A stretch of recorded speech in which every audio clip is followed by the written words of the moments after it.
Luke chapter 8. Later, Yeshua traveled around the towns and villages, heralding and announcing the good news of the kingdom of Jehovah. His 12 disciples were with him, some women who were healed of sickness and of unclean spirits, as well as Mary, called Magdalene, from whom 7 demons had gone out, Joanna, Chus's wife, Herod's household manager, Susanna, and many others were contributing their support from their personal finances.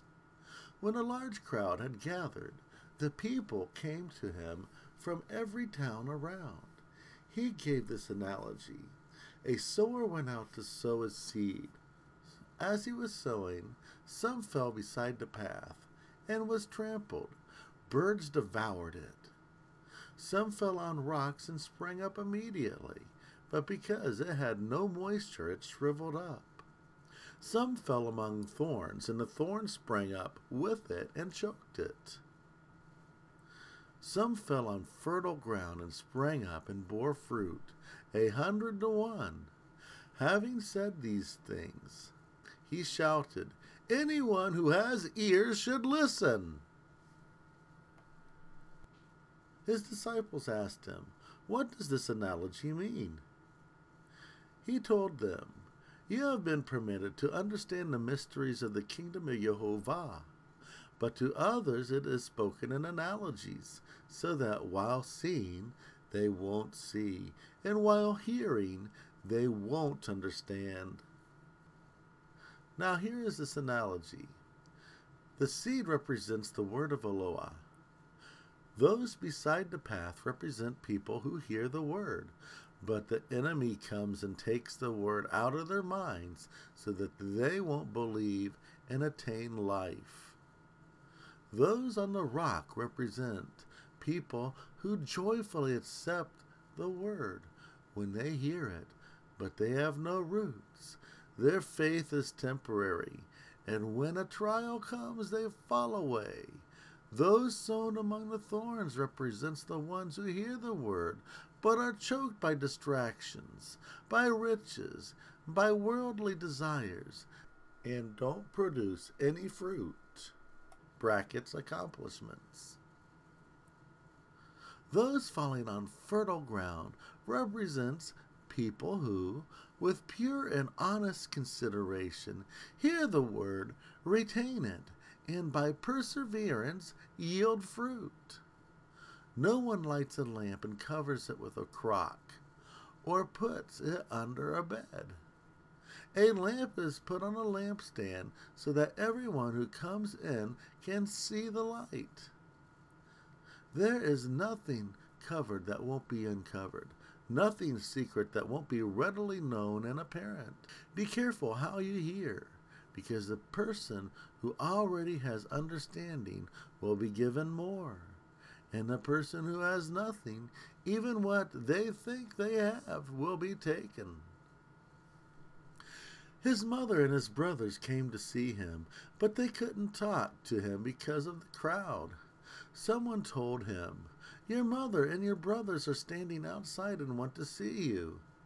He answered, "My mother and my brothers are those who hear the word of Eloah and obey it." One day, Yeshua and his disciples got into a boat. He told them, "Let's cross over to the other side of the sea." After they set sail, Yeshua fell asleep. There was a violent storm at sea, and the boat was about to sink. They came and woke him up, saying to him, "Master, Master, we're going to die." He got up and scolded the winds and the raging waves, and they stopped, and it became calm. He asked them, "Where is your faith?" But they were terrified and amazed and asked each other, "Who is this man? He even commands the winds and the waves of the sea, and they obey him." They sailed to the shore of the region of the Gadarenes that lie opposite of Galilee. As he was stepping on the shore, a man from town who had been possessed by demons for a long time met him. He didn't wear clothes, nor live in a house, but had lived in the cemetery.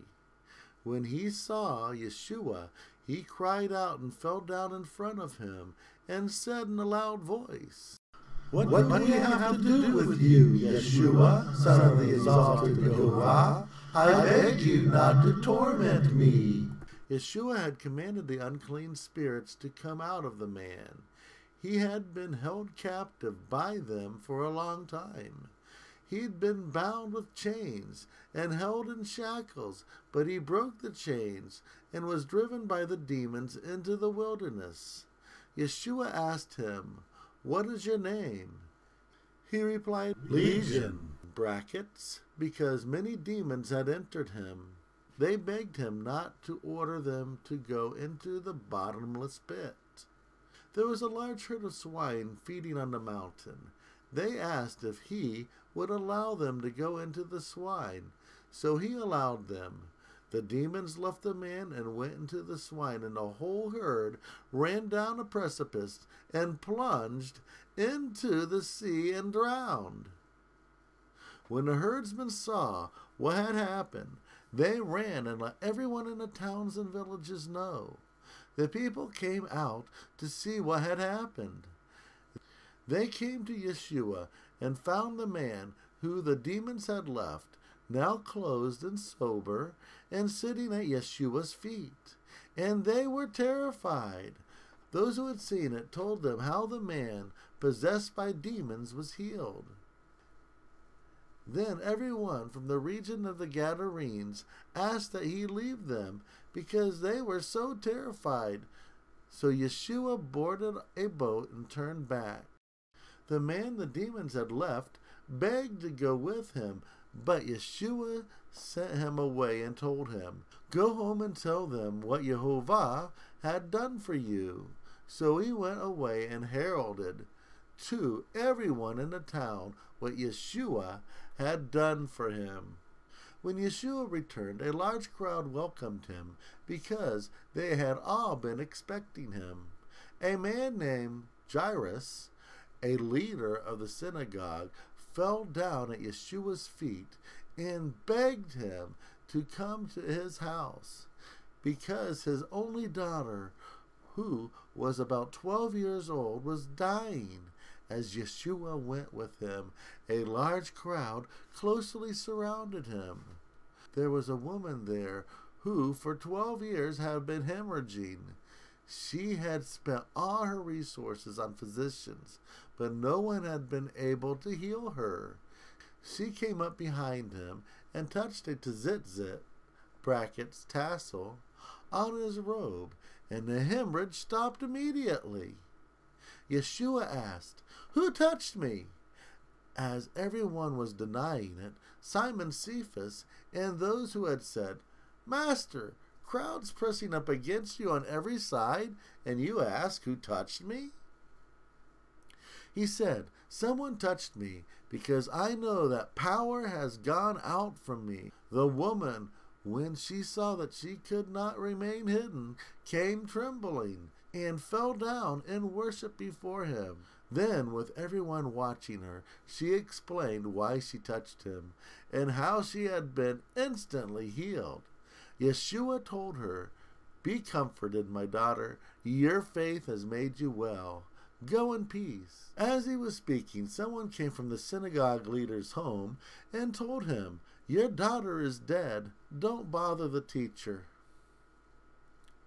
But Yeshua heard about it and said to the girl's father, "Don't be afraid, just believe and she'll be restored to life." When Yeshua came to the house, he didn't allow anyone to go in with him except Simon, James, and John, and the girl's father and mother. Everyone was crying and wailing over her, but Yeshua said, "Don't cry, she isn't dead, she's asleep." They laughed at him, knowing that she was dead. He put everyone out and took her by the hand and called out, "Little girl, awake!" Her spirit returned and she immediately stood up. Then he told them to give her some food. Her parents were astonished, but he cautioned them not to tell anyone what had happened.